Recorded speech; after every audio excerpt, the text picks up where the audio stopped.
Hi, and welcome back. Welcome to all the people who are new. Um, this is the second installment of a 3-week mini finance course that we're doing with Elaine Grogan Luttrull of Minerva Financial Arts. Super excited to have her here. Last week's was really fantastic. If you didn't get a chance to see that, that has been archived and it is on our website and our YouTube page. And this week she'll be talking about portfolio careers. It's really, really interesting, and she has a way of explaining things that takes the fear out of everything, and is, I find, kind of really inspirational. So it's great to have her back, and I want to just hand it over so she can get started. Thanks so much for being here. That sounds great. Thanks, Peter. Thanks for having me. It is Absolutely. wonderful to see so many familiar faces again. Hi, everyone. I put a quick message in the chat, so make sure you're finding your chat feature. That's going to be the best way to ask questions during the presentation today. So if you want to type out your questions, I'll keep an eye on that so that we can make sure that everything we're talking about is really meeting all of your needs.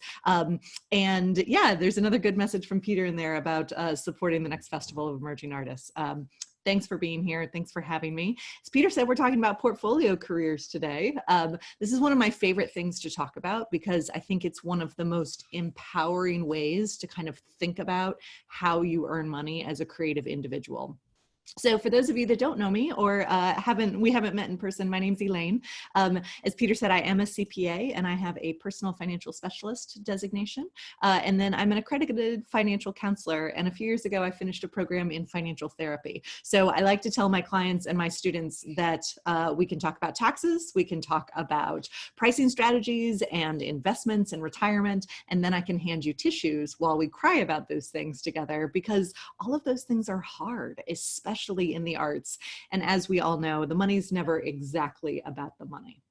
I am the luckiest CPA, I think, in the entire world because all of what I do is educational in nature, mostly. I work with funders and state arts councils and colleges and universities all over the country to bring this information to creative individuals who need it at various points in their careers. I do work one-on-one with clients as well, but even that has a very educational kind of bend to it. It's more about sort of helping them deal with whatever blockages they may have in embracing some of these processes or best practices, and less about me filing their taxes for them. So what we're doing today is talking about portfolio careers, but more specifically, I wanted to kind of define that and then identify the components of a portfolio career, and then think about how that might apply to your situation specifically. We'll also talk about some opportunities that might fall into each of those categories, and then a way of thinking about how you might evaluate those different opportunities. And then we'll share some examples of what this looks like in action. I do want to make sure we are sharing the floor with respect. This is your time, so make sure you are getting whatever you need out of this time. The chat box is there. That's going to be the best way for you to ask questions to me that I can make sure to field as we're going through this information. And we're also all equal parts teachers and learners, and that means you are the experts in your own experience. So something might really resonate for you and be a really good fit, and something else might be less of a good fit, and that's okay. You can ignore whatever doesn't work for you and then just focus on the parts that do. And then lastly, we want to make sure that the stories are going to stay within this space, even though the lessons should absolutely leave and go with you. So that means if someone is asking a question in the chat or is sharing something kind of personal, we obviously want to make sure that is preserved here in this space. But by all means, take the lesson from that anecdote and carry the lesson with you. So last week we talked about budgeting, and as Peter mentioned, that is archived. So if you haven't listened to it yet, feel free to go back and listen in. And as part of that conversation, we talked about creative ways of earning income from a variety of sources. So that's leading really nicely into today's content, which is thinking about how do you do that and what's a framework for figuring that out. So to kind of ground this conversation, I wanted to share some numbers with you. There are 2.4 million artists in the United States. This is from a survey done by the NEA in 2019. about a third of them consider themselves self-employed. They are much more likely to be self-employed than the general population, which is probably coming as no surprise to you.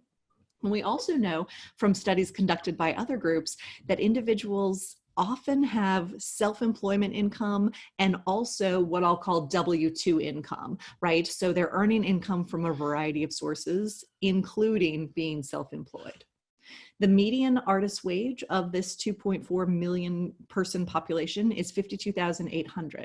And remember, a median is the exact middle number. So there are as many people making more than that as there are making less than that. And this number is higher than it is for the US labor force as a whole, which some people find kind of surprising. This, I think, just in simple data terms, dispels the myth of, you know, that you cannot make money in the arts, which is absolutely not true. You can, right? The median age for this group is also 44, which I think dispels the myth that anyone who's pursuing something in the arts is very young. That's not necessarily true. There are as many people above the age of 44 making their livings from the arts as there are below the age of 44. It's also interesting to note that according to this data, 44% of this population work either part-time or part-year. And what this data doesn't tell us is why those individuals work part-time or part-year. Is it because they want to work more, but there aren't enough opportunities?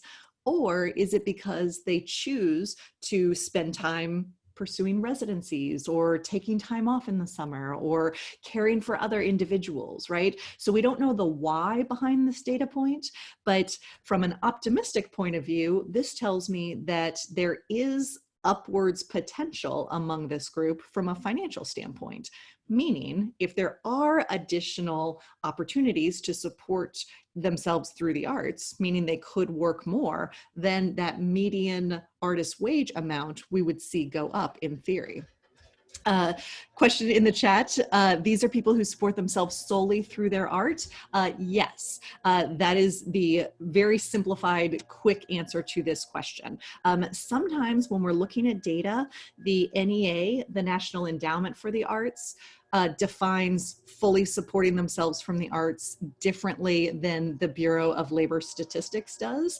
So sometimes you'll see a little bit of conflicting information between these two groups, but for purposes of this survey, these were individuals surveyed by the NEA who did report supporting themselves primarily from their art. I should qualify as well, it's not just music in this group. There are a number of musicians that were part of this. I think it was about a third of the total, but this is including visual arts and writers and performers and architects and all sorts of other creative fields. So how can you support yourself through your art? I like using the framework of a portfolio career. And the purpose of this framework is basically just to give you some categories to think about how you might organize your different revenue streams and how you might strategically plan for those revenue streams. And the dream, of course, is to match your strengths, the things you do well, with opportunities to monetize those strengths in a way that makes sense for you. So the first part of the framework is your starring role. This is your thing. This is the thing you would do all the time if you could, right? And you can define this very broadly, say as being a musician, or you could define it more narrowly as being a conservatory trained French hornist or something like that, right? It's totally up to you. And this can encompass a lot of different areas of music as well. Maybe you gravitate more toward the performing side. Maybe you gravitate more to the composition side. Maybe you gravitate more toward the educational side. That's totally up to you, but you get to decide how you define your starring role. And the most important part about this starring role is to know what it is for you, what brings you the most creative, personal, and professional fulfillment, and then protect that. That means I don't want you to be in a position where you have to say yes to something you'd rather not do when it comes to your starring role just for the money. Your starring role should be really protected. And to that extent, we want to make sure that there are these other streams of revenue you can tap into so that you're not forced to do something with your starring role that you'd rather not do. The other big challenge when it comes to your starring role is to make sure you're setting appropriate rates for your work or your time. And this is something that a lot of creative individuals struggle with for a long list of reasons. So if you are someone who is part of a union or a guild or represented in some capacity, you might not have a whole lot of control over the rates you charge for your work or your time. If, however, you have a little bit more of an entrepreneurial edge to some of your work, you might have more control over what you charge, whether it's for a performance or a lesson or a composition or something else entirely, right? So if you do have that level of control, it's interesting to think about the different factors that go into that. And we could spend a whole hour talking just about how you set prices for your work. But the quickie summary version of that is you essentially look at the costs to run your creative practice, including paying yourself, reinvesting in your creativity, paying your taxes, all of those things, right? So what are your total costs? Then you look at what are your competitors charging for something similar, right? That doesn't mean you have to charge the same thing, but you do have to be informed about what comparable rates exist in the world. And then you look at what your customers are willing and able to pay. And this is an interesting one that gets a little dicey because your customers, those you serve, have to be both willing and able to pay you for what you are doing. And in the arts, it's easy to let our passion for what we're doing kind of cloud some of the feedback we might be hearing from our customers, right? The willing part means someone is willing to trade dollars or some currency for your time or your performance or your talent, right? They have to be willing to do that. The ability to pay comes into play when we think about who we want to serve, right? And it is very possible that you want to serve someone who is very willing to pay, but unable to because of any number of economic situation and circumstances, right? So if that's the case, then we start looking for other ways of funding what you're doing, possibly through grants or sponsorships or contributions, right? That's essentially how we solve for someone's inability to pay. Solving for someone's unwillingness to pay is a different animal though, right? We can do that probably perhaps through some conversations where we help them understand the value that we're delivering. But at some point, we think we have to recognize that not everyone is going to be willing to hire our chamber group or commission a composition or pay for lessons for their children, right? And that's okay. That just means that's not your customer. But the key point when it comes to your starring role is to know what it is, how you define it, the real value that you bring to that starring role, your core competencies associated with what you do, and then also what's the appropriate rate for that so that you can protect your starring role. So that's starring role. That's the first piece. The second piece of the portfolio career are your supporting cast roles. These are roles that are related to your starring role, but they're not exactly the same thing. So maybe you are primarily a performer, but you perform not with your favorite chamber group, but also you perform for weddings on occasion, right?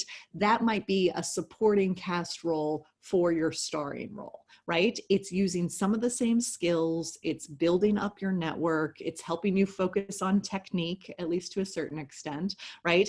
There are lots of additional intangible things that help your starring role that come from these other experiences, but it's not exactly what you want to be doing. Similarly, some creative individuals think about teaching as falling into this supporting cast role category. So maybe again, your main thing is being a performer. That's what you love doing. and you teach lessons out of your home, or maybe you teach at a college or university as an adjunct instructor, or maybe you teach at a preschool leading weekly music classes, right? There, again, this is related to your starring role in some way, but it's not exactly the same thing. This could also be blogging or running a podcast or doing anything else that is related to your main thing. And again, it's giving you something intangible.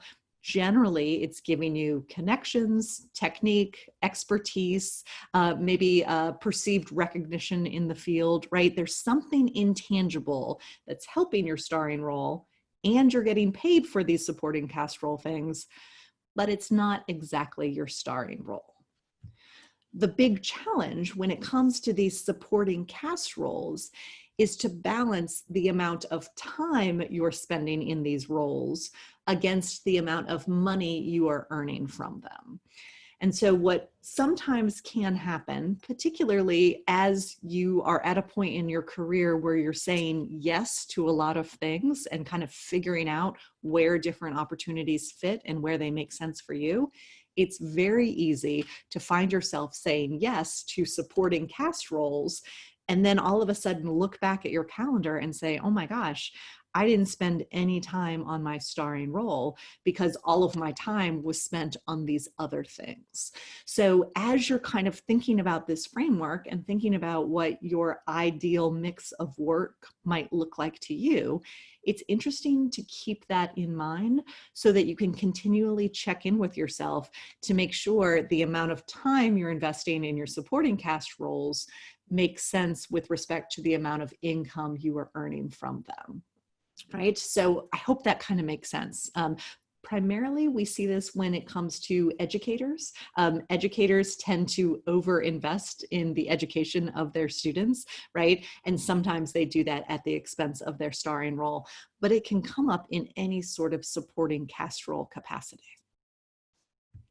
The third category of a portfolio career is your production assistance work. And you've probably figured out the performing arts analogy that's running through this, right? Your starring role, the star is the thing that gets all the attention. It's the most wonderful thing. It's center stage. But the star couldn't run a show by him or herself. There have to be other supporting cast role members that generally make the star better. And the whole show wouldn't happen at all if there was not lights and set and a space to perform and some greeters and someone working in the box office and all those other production pieces that we don't necessarily see as audience members, but that are absolutely crucial to maintaining a successful show. That's what this production assistance work is in the context of your creative career. This is the work that you don't necessarily see and you don't necessarily talk about, right? This is the work that is temporary, repeatable, and stable, and you can go back to it whenever you need it. Typically, this work doesn't have anything to do with your starring role, other than it gives you money to keep you in the game of pursuing work. Right? The main point of production assistance work is to give you money or benefits, maybe health insurance or maybe retirement benefits or something else, right? But its primary purpose is not necessarily to help you foster connections or build technique or build experience. It's mostly about the money, right? And taking some of that financial pressure off of your starring role. The big challenge when it comes to these production assistance jobs is to make sure that you know what you want to get out of them, right? And that is, I think, a challenging kind of mental conversation to have with yourself sometimes, because taking on production assistance work often means that you are in a position where you are not making enough money from your starring role or supporting cast role work to fully support yourself. And that's okay. That is a reality that many creative individuals face on a regular basis. And so the trick is to make sure you are being very clear with yourself about what you want to get out of that production assistance work. Is it an amount of money over a period of time? Or is it some structure in your schedule because you're someone who needs some predictability that would come with some sort of regular W-2 job? Or is it access to health insurance or other types of benefits? Any of those things are okay, but it's important for you to recognize what you are getting out of the production assistance work. And again, it's not usually related to your starring role, but usually there's some sort of personal fulfillment that's coming out of it, or stability or something like that. Classic examples of production assistance work tend to include waiting tables. That's one of my favorite examples. I have had students who have been babysitters or dog walkers or pet sitters and used that as production assistance work. In fact, once upon a time, my family and I lived in New York, and my daughter was very young, and all of our babysitters and nannies were creative individuals in New York that were working for a babysitting nannying service. And so they would just trade off their times with my daughter among themselves to make sure someone was always with her, but also because their schedules were unpredictable and they needed some sort of steady sort of income. Now, this was about 10 years ago, but this service was paying $22 an hour to these individuals. And we had an opera singer and a pastry chef and a graphic designer and a dancer and a whole lot of other amazing creative individuals that needed the flexibility to be able to work on client deadlines or go to auditions or take a master class, while also needing access to a relatively well-paying production assistance type of job. And for someone who loves children, that could be a really good fit. But it has to be something that's a good fit for you. I have other clients who, especially early on in their careers, worked as temps in law firms or accounting firms or other sort of business entities. And again, there's some stability that comes with that. There's some predictability. And at least in some states, there are health benefits that come along with that. So figuring out what you're wanting to get out of each of these professional experiences is really, really important. I've also worked with individuals who have made the point that whatever they do, they bring their creative self to that. So for example, let's pretend someone is a musician and their production assistance job is waiting tables, and they pick up hours when they're between tours or between performances, but then when they're busy with other things that they find creative interesting, they let go of some of the waiting table work. But if things slow down again, they can pick it up. You will always still bring your creative self to that. So what does it look like if you're having conversations with the patrons about your music, or, however that sort of comes into what you do could still be part of your experience. And maybe you're making connections at this restaurant that eventually lead to some sort of performance opportunity, right? That's definitely possible. And that's okay too. The point is just to make sure you have three sort of categories of different income so that you get to decide where different opportunities fall and how you want to pursue different opportunities to most fulfill yourself. One of the questions that typically comes up at this point is, how do you balance all of these different things and keep yourself from getting pulled into too many different directions? And I love this question because I think it's really easy in the arts to say yes to things, not only because we want to say yes to whatever the opportunity is, but the arts are a finicky market, right? And so there's pressure sometimes to say yes so that you have some sort of income coming in, even if it's not maybe exactly what you wanted to be doing. So I would encourage you to keep a few things in mind. Keep in mind the trade-off between how you're spending your time and how you're earning your money, right? And maybe even take the time to lay out what your ideal version of that is, and then check in with yourself regularly, maybe once a month, maybe once a quarter, and just say, okay, how close did I get to the ideal? Am I there? Or do I need to make some different choices?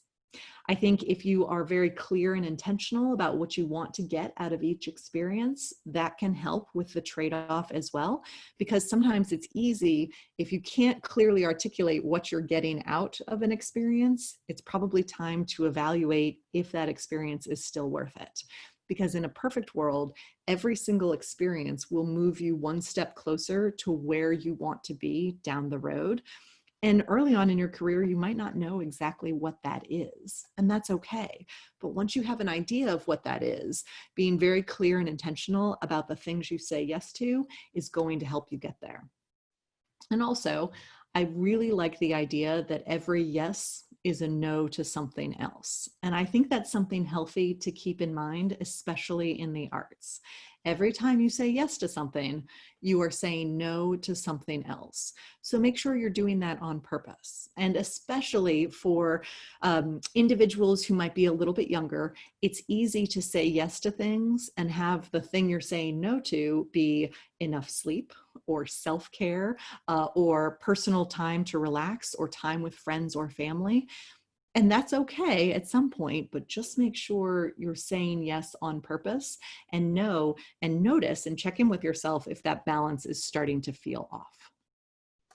This is what a portfolio career might look like for a musician. I've pulled examples from a number of different musicians I've worked with over the years. So this may work for you. It may not make sense at all, and that's okay.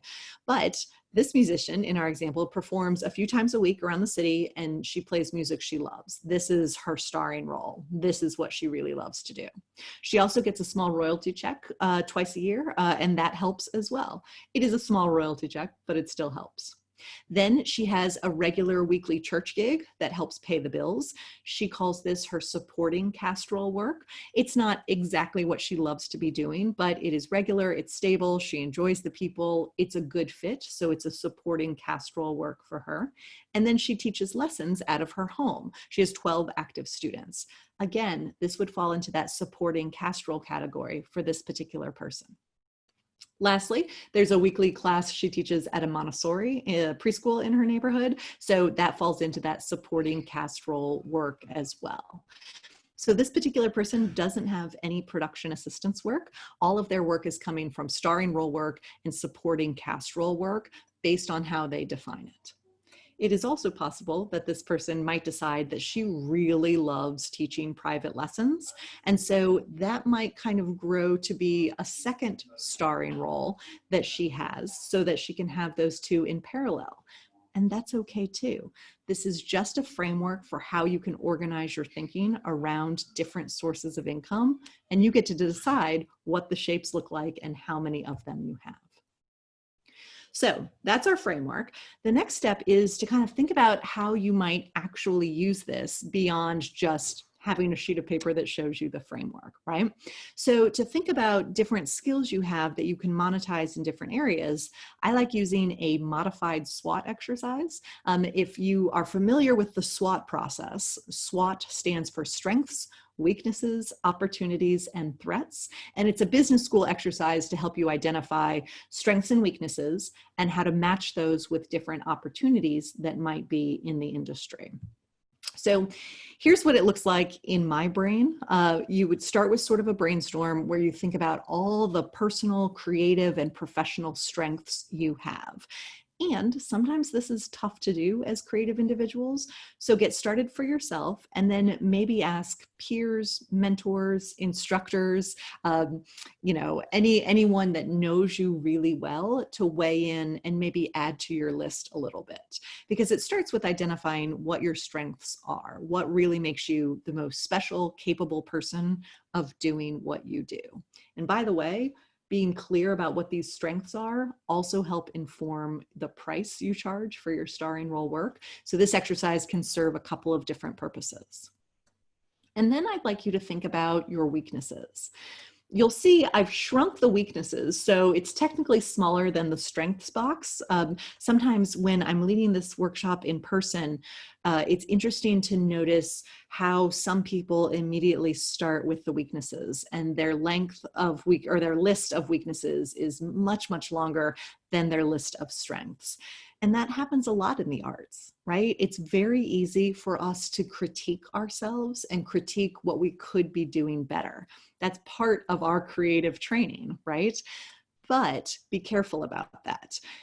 Be aware that there's a moment where articulating your strengths is not saying that you don't have anything to improve. It's about communicating the real value of what you're providing to an outsider. So think about that trade-off a little bit as you're thinking about your strengths and also your weaknesses.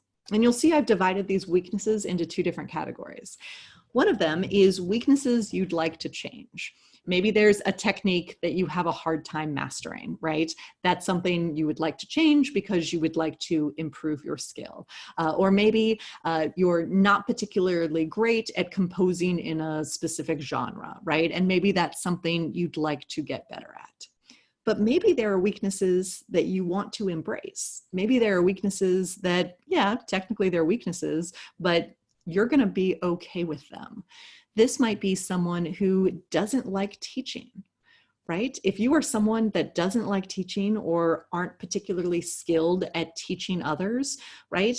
That might be a weakness you want to embrace. And so that means as you're thinking about your portfolio career options, you don't want any sort of options that will exacerbate that weakness, right? So you might use this as a way to eliminate potential opportunities because it's not really something you would enjoy improving upon to earn money from that particular opportunity.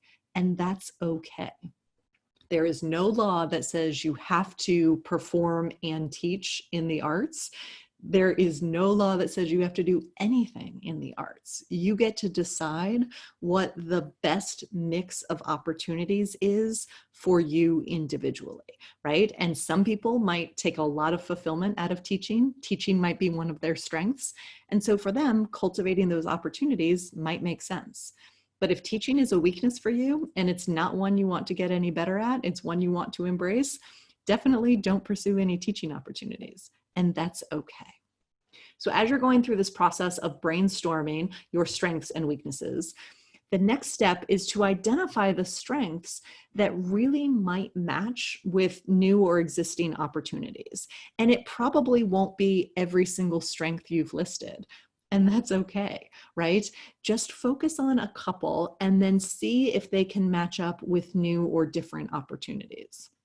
I'll give you some examples of how this might come up in surprising ways.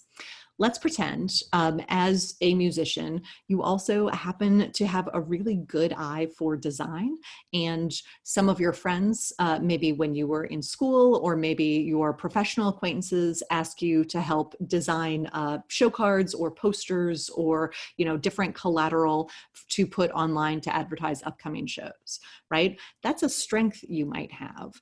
And you could match that with the opportunity to work with other musical peers that you have to help them for a small fee take on the design aspect of their work.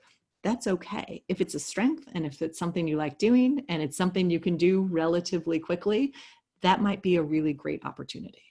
Or maybe one of your strengths is that you are a fantastic writer.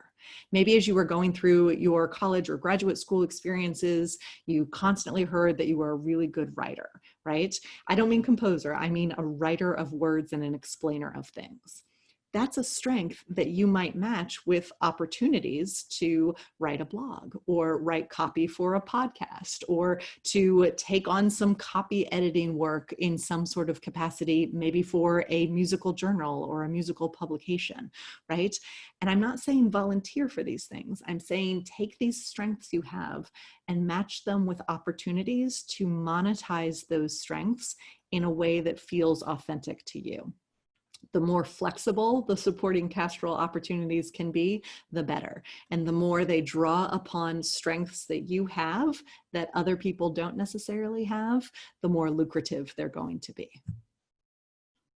So as you think about how this might unfold, I thought it would be helpful to present my version of the creative spectrum, right? And so this covers a wide variety of participants in the creative economy. But on one end, you have a hobbyist. This is someone who spends most of their time not creating, and they don't necessarily have a profit motive associated with their creativity. One of my favorite mentors from early on in my career was a Juilliard educated opera singer who then became an attorney, right? So she began pursuing creativity professionally and then evolved more to a hobbyist opera singer, if that's a thing, while most of her time was spent not creating. But she still used her legal abilities to support intellectual property rights of creators. So the arts never left her. It just took a slightly different form for a period of her life. So that's someone who might fall in this hobbyist category. The next category is someone I might call a striving artist. This is someone who has a mix of all three roles. They have some starring role work, some supporting cast role work, and some production assistance work. And a lot of times we see this from someone who's relatively early in their career, although that's not necessarily true. You could be fairly advanced in your career and really value the benefits of production assistance work and want to keep or maintain that in some sort of way. But oftentimes we see it from someone who's relatively early in their career because the production assistance work gives you the money to be able to relax and let your starring role work and your supporting cast role work evolve a little bit more organically.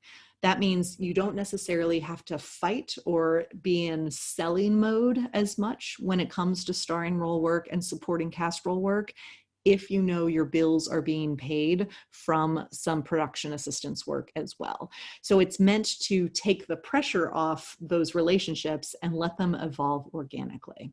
So that's someone I might put in this striving artist category. The next category is the portfolio careerist. This is someone who has probably mostly starring role and supporting cast role work. They can go back to production assistance work if they need it, but generally speaking, their model has evolved so they're mostly doing starring role work and supporting cast role work. And they probably have a fairly strong network of support. They've probably cultivated a lot of different relationships in certainly the main arts field, but also adjacent fields so that they can draw upon this network when needed. And then at the far end of the spectrum, you have someone who has attained such outrageous fame and fortune that they can do whatever they want, right?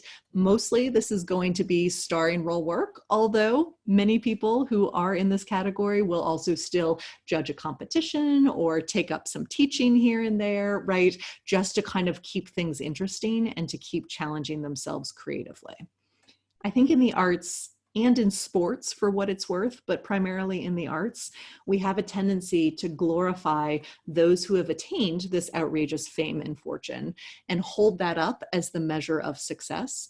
But I would challenge that a little bit. And I think many of our younger peers are in the process of challenging that notion every single day, because there are lots of different paths to find a fulfilling and lucrative career in the arts, especially through diversifying your revenue through a lot of different sources without necessarily attaining the level of outrageous fame and fortune that we would expect from a handful of superstars. So here's what your time might look like in those different categories. And I think it's important to note as well that this is not presented as sort of a linear model where someone starts out in one category and then after a particular amount of time, they move to the next category. This is just an example of how this tool can be used in different capacities, right? Because lots of individuals don't follow a very linear career path, right? Depending on what else is going on in your life and what else is going on with your family or yourself personally, or how motivated you are to create, you might find yourself oscillating between these categories pretty regularly. And that's okay. You are allowed to do that, especially if you are doing that on purpose with some clear ideas of what you want to get out of different experiences. So you can see the breakdown here. The brownish colored bars are production assistance work, and you can see that kind of falling off, especially between the striving and portfolio categories. And then you can see the greenish is the starring role, and we can see that getting bigger across categories. I showed this graph to a group of playwrights once, and one of the playwrights in the audience kind of leaned back and said, I don't really like this. And I said, "Ooh, tell me more." And any of you who have taught individuals ever, or if you have any sort of educational experience, tell me more is kind of code for, I don't know how I'm going to turn this into a teachable moment, but I know I'll get there. So keep talking so I can figure out where we're going. And the point he made is that his ideal version of a portfolio career has only starring role and production assistance work. He said, and remember, he was a playwright, he said that whenever he was doing anything that was related to writing, but that wasn't writing exactly what he wanted to write, kept him so creatively drained that he wasn't able to do any starring role work. So for him, the idea of a portfolio career having a mix of supporting cast role work and starring role work, that sounded awful because he knew himself and knew that he would be too drained from his supporting cast role work to make any creative work that he was really proud of for himself. So his ideal portfolio career looks more like that of a hobbyist, where he has production assistance work that is covering his basic living expenses and essentially freeing him up entirely to focus all of his creative energy on his starring role work. That's okay, right? This is just a framework for you to decide how to apply to your own life. There are lots of people that fall into that category. There are also a lot of people who really enjoy having different creative outlets that aren't exactly the main thing, but that are kind of related to it. And that's okay too. You get to kind of mix and match these pieces to figure out what makes sense for you as a human and as a creator, and what makes sense for you at different points in your life based on what else is going on. There was a big study done many years ago now, this is going back to 2009, of playwrights. And this survey was of about 400 playwrights at all points of their careers. So you had Pulitzer Prize winning playwrights, and then you had playwrights who were just starting out. And this survey asked all sorts of questions about different aspects of their life. But what I found really interesting was the question about how these individuals made their money.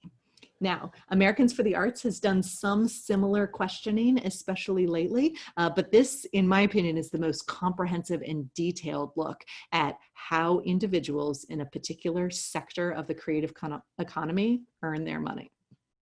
And you'll see, if you're a playwright, your starring role is probably writing plays for productions. But that's a pretty small sliver of this pie chart. A lot of playwrights I work with define themselves a little bit more broadly as playwrights, but also storytellers. So for them, writing for film and television falls within that starring role category as well. Others define that as supporting cast role, right? It doesn't really matter where you draw the line. The point is, you get to draw the line where it makes sense for you. Related writing, judging, and teaching often fall into that supporting cast role category. And then look at that sliver of unrelated income. That ends up being about 44% of individuals in this particular sample. Again, it was about 400 or so playwrights at all stages of their careers. About almost half of their income came from unrelated sources. I think that's fascinating, and it's something that we probably don't necessarily talk about enough, which is why it's important to have these conversations with your peers, to understand how different musicians are doing it, and to look for some other models of how someone could build a fulfilling career path in the arts that includes the mixture of arts-related and non-arts-related income that makes sense for you. Here's some data from the most recent Americans for the Arts survey. Many of you may have even participated in this one. It is open right now, and it's surveying creative individuals across the country about the impact of the COVID pandemic on their creativity. And there are a whole lot of different questions and lots of different data we can tease out of some of these numbers. But what I found really interesting is the question about how do you earn your money? And I think the specific phrasing was, who pays you? And this sample size was about 16,000 individual artists across the country. So it's a huge sample size. Again, not all musicians, all sorts of individuals across the creative spectrum. But if you look at the breakdown here, many individuals are earning money from other individuals, right? So this is you selling something or providing something to another individual. Maybe that falls within a teaching capacity. If you're teaching students out of your home, that's probably where that would fall for you. Many other individuals are earning money from nonprofit arts and cultural institutions.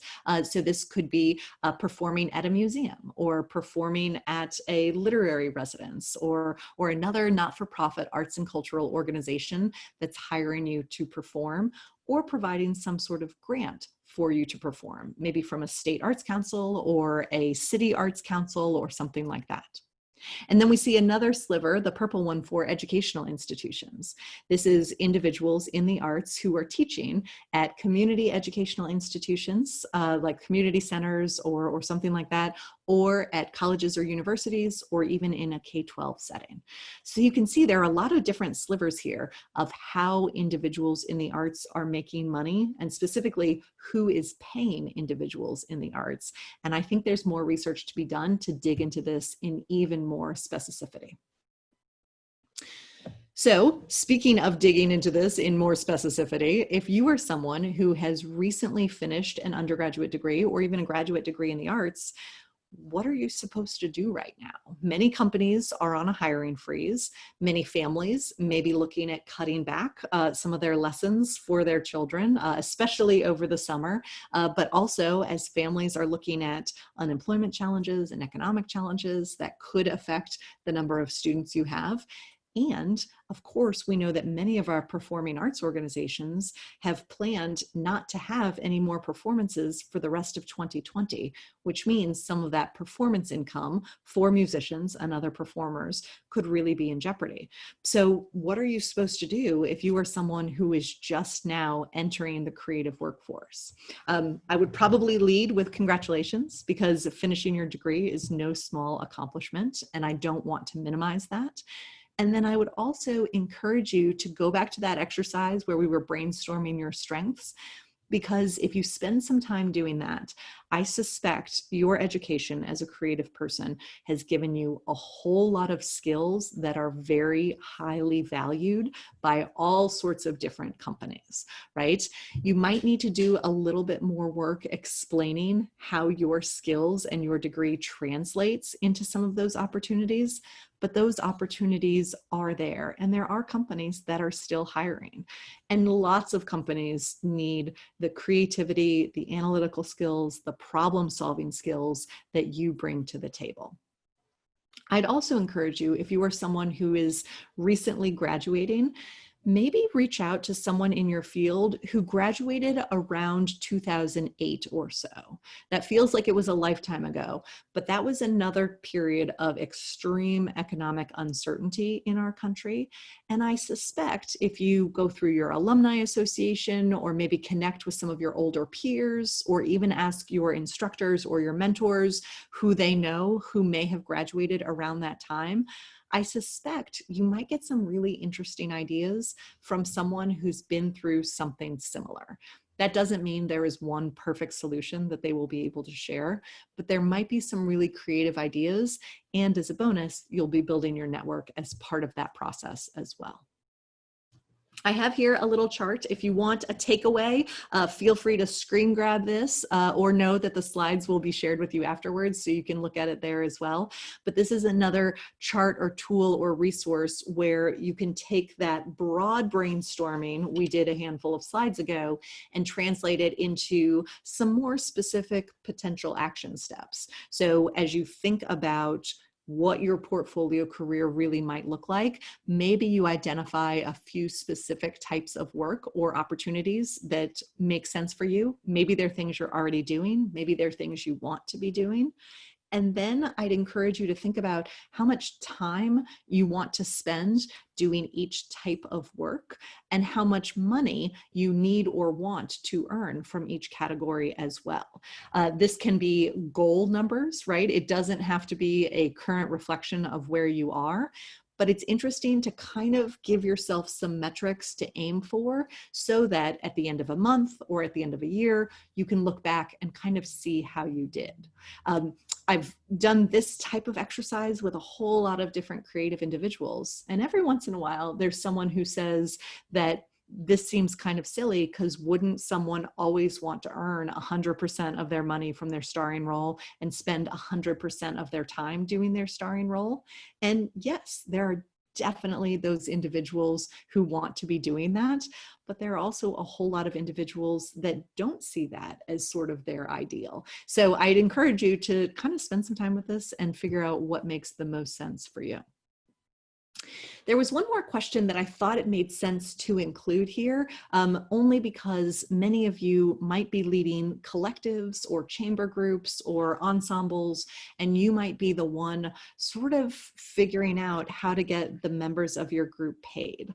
And so if you are in the initial stages of sort of building this group and figuring out how to get everyone paid, I think it's interesting to kind of spend some time doing the math and make sure you are doing the math to count up all the expenses associated with the group and all the hours spent managing the group, because that's going to make sure that you are capturing that time. Because if you ever don't want to be the one doing it, you're going to have to hire somebody else to do it. So you'll need some budget associated with that. But it also helps you explain to the other group members kind of what goes in to the management and administration of a group. And if you're in a chamber group where everyone is doing kind of the same amount of lifting, this can be a way to kind of keep everyone accountable. So do the math around what it's going to take to kind of start up this thing, and then what it's going to take to keep it going on an ongoing basis. And these might not be big numbers. We might be talking about a website and maybe some initial advertising, maybe an LLC formation if you want to do that, but these aren't going to be probably huge startup numbers. So it's reasonable to either ask all the members to kind of chip in, or if you're looking for some sort of initial sponsorship, you'll have some solid numbers to approach a sponsor for funding those startup costs, or maybe using a grant to fund those startup costs so that you can then start performing and generating income to cover payments to all the musicians and also all of those administrative costs associated with the business. So your next steps, not that I'm giving you homework, but if you were to take this and turn it into more specific action items, I'd encourage you to spend some time brainstorming your strengths and matching those with opportunities that really do make sense for you. Making sure to keep your weaknesses in mind, maybe as a litmus test for opportunities that you do not want to pursue. I'd also encourage you to think about what your ideal time and money breakdown might look like among the categories. And this could be an exercise that you repeat on a fairly regular basis. I wouldn't repeat it weekly necessarily, but if you are at a moment of transition in your life right now, because you have just finished an educational program, or maybe you are starting something new in the fall, or maybe life is coming at you in a new and different direction, as you go through that transition and establish kind of a new normal for yourself, maybe redo this exercise to see if your ideal has changed. And then think about specific ways you can move closer to your ideal version, whether that is contacting 3 potential hosts of performances for places you want to perform, or maybe it is researching 7 different educational institutions that you would like to teach for, or maybe it is asking all of your current families to refer you to 1 new student. Thinking about very specific, tangible things you can do that are under your control can be an interesting way to move you closer to what you define as your ideal. So that was our conversation, or very one-sided conversation, I should say, on portfolio careers. We identified the key components of the portfolio career, listed some opportunities that might make sense within each opportunity, and then touched on a couple of different examples. If there are additional questions, I would love to entertain them. Feel free to put them in the chat, and I will keep an eye on that. I haven't seen other questions come through since the one at the beginning. So hopefully you have a couple more questions and you can put them there. But if not, we can definitely think about addressing questions on a follow-up basis. You can always send me an email afterwards. The email is at the bottom. Comment in the chat. It was helpful to see the breakdown of different sources of income. Thank you. You were very welcome. I'm glad it was helpful. Thank you as well. I'm getting a couple of private messages, and I appreciate that feedback as well and those messages. Thank you.